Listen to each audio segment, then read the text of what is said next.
اعوذ باللہ من الشیطان الرجیم بسم اللہ الرحمن الرحیم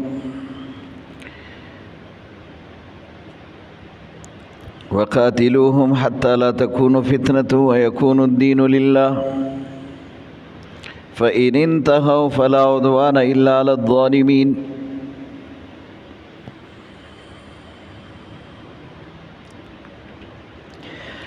گزشتہ سبق میں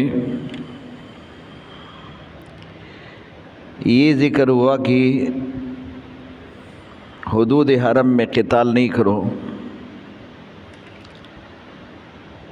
لیکن اگر یہ لوگ آپ کے ساتھ لڑیں گے تو پھر تم بھی اپنا دفاعی جنگ لڑو۔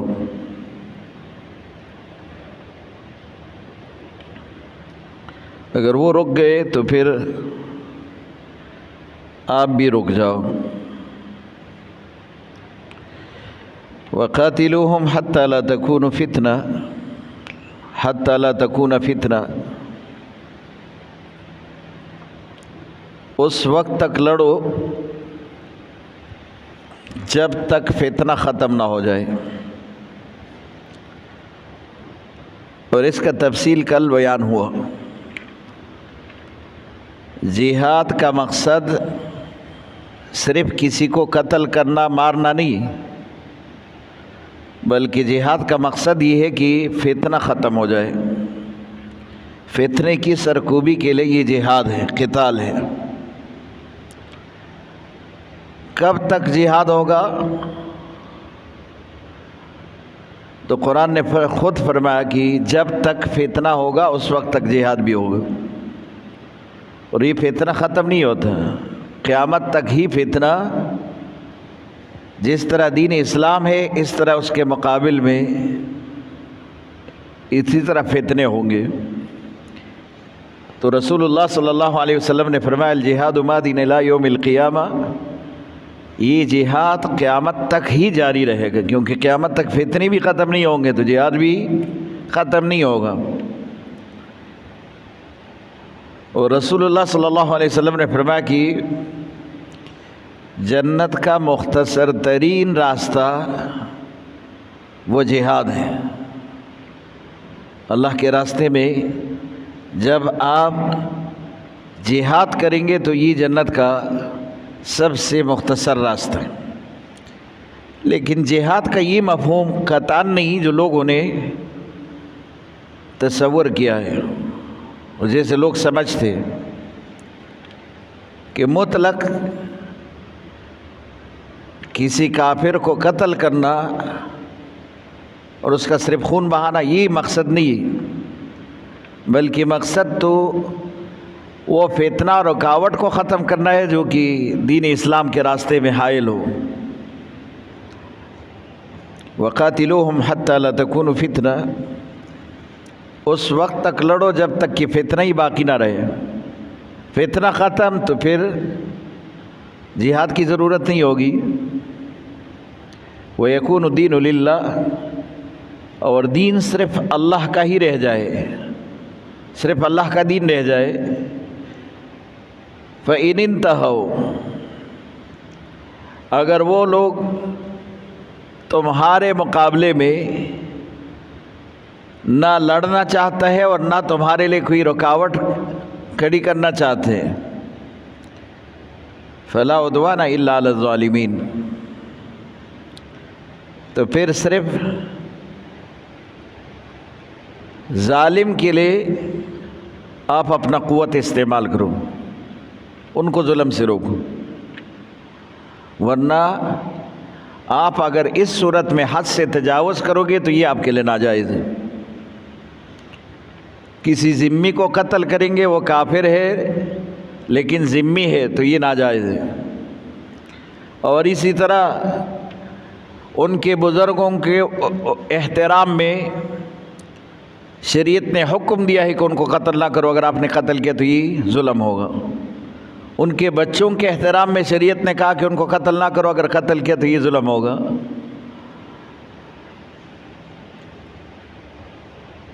اس لیے کہا فَإِنِ انْتَهَوْا، اگر فطرے سے باز آئے وہ لوگ رک گئے اور وہ تمہارے لیے رکاوٹ نہیں کھڑی کرتے، فلا عدوان الا علی الظالمین، اس وقت صرف ظالم کے خلاف آپ اس کی ظلم سے نفرت کرو تو ظاہر ہے کہ پھر ظالم سے آپ بغاوت کریں گے، اور پھر جب مظلوم کی حمایت کریں گے تو یہ خود ہی ظالم سے بغاوت ہے، اور ظالم کی حمایت کی تو یہ ایسا ہے جیسے تم نے بھی ظلم کیا ہے۔ اگر کسی نے ظالم کا ساتھ دیا تو یہ خود بھی ظالم بنتا ہے۔ ظلم کے ساتھ دینے پر جتنا گناہ اس کا اتنا گناہ پھر آپ کا ہوگا۔ عام طور پر یہی ہوتے ہیں، اس دنیا میں ظالم زیادہ ہے اور منصف کم ہے، عادل کم ہے، اور پھر ظالم وہ ہوتے ہیں جن کے پاس ظاہری قوت ہوتی ہے، ان کے پاس دولت اور ثروت ہوتے ہیں، لوگ اس سے متاثر ہوتے ہیں، اور اسی دولت اور ثروت میں پھر ان کی ہر بات کو لوگ صحیح کہتے ہیں کہ یہ ٹھیک ہے جی، اور مظلوم خود بھی ظلم میں پھنس رہے، اور پھر آپ بھی ظالم کی بات کو ٹھیک کہے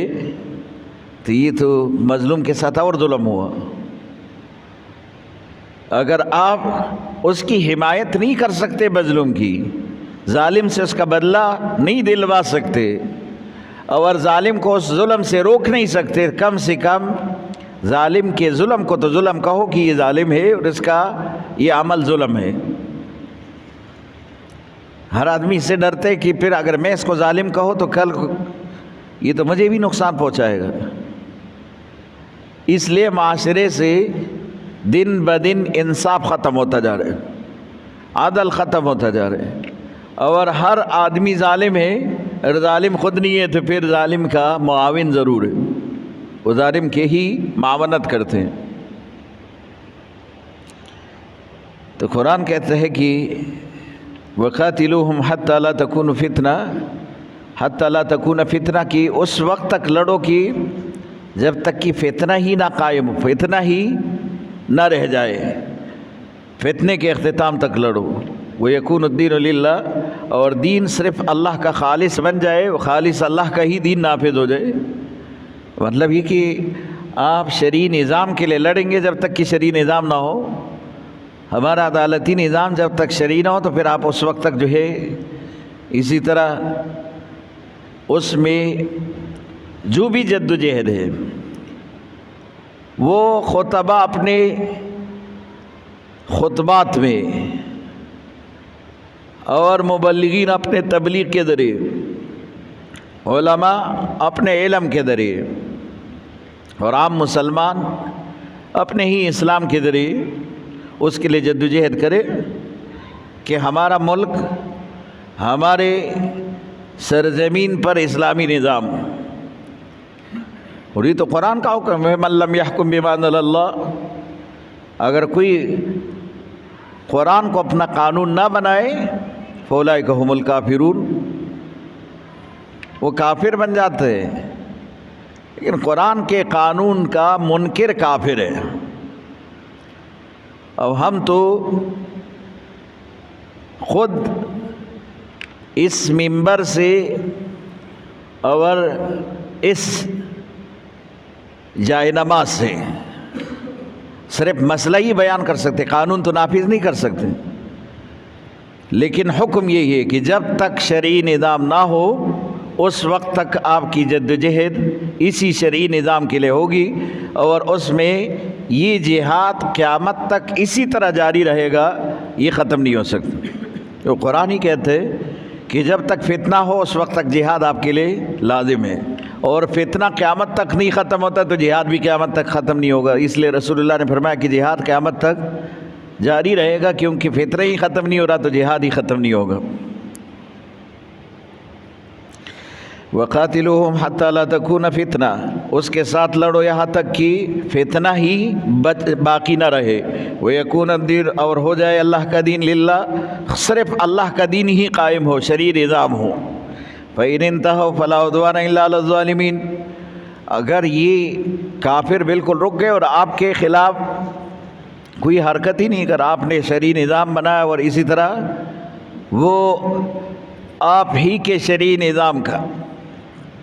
نہ مخالف ہے اور نہ اس میں کوئی رکاوٹ بن رہے، تو پھر ٹھیک ہے، پھر آپ بھی اس کے ساتھ ظلم نہ کرو، فلا عدوان، حد سے پھر آپ تجاوز نہ کرو۔ قرآن کہتے ہیں کہ انصاف قائم کرو، کسی کے ساتھ بھی ظلم نہ ہو، چاہے مسلمان ہو چاہے وہ غیر مذہب ہو، لیکن ظلم کسی کے ساتھ نہ ہو۔ جس جہاد کا، جس قتال کا اللہ نے اجازت دیا، اس کو آپ اس کیٹیگری میں نہ ڈالو کہ اس کا تو خون بہایا جاتا ہے، قتل کیا جاتا ہے، وہ صرف اس بنیاد پر کہ وہ راستے میں رکاوٹ بن رہے، اور اسی رکاوٹ پر حکم ہے کہ پھر آپ اس کو قتل کرو، رکاوٹ کو ختم کرو۔ الشہر الحرام بالشہر الحرام والحرمات قصاص،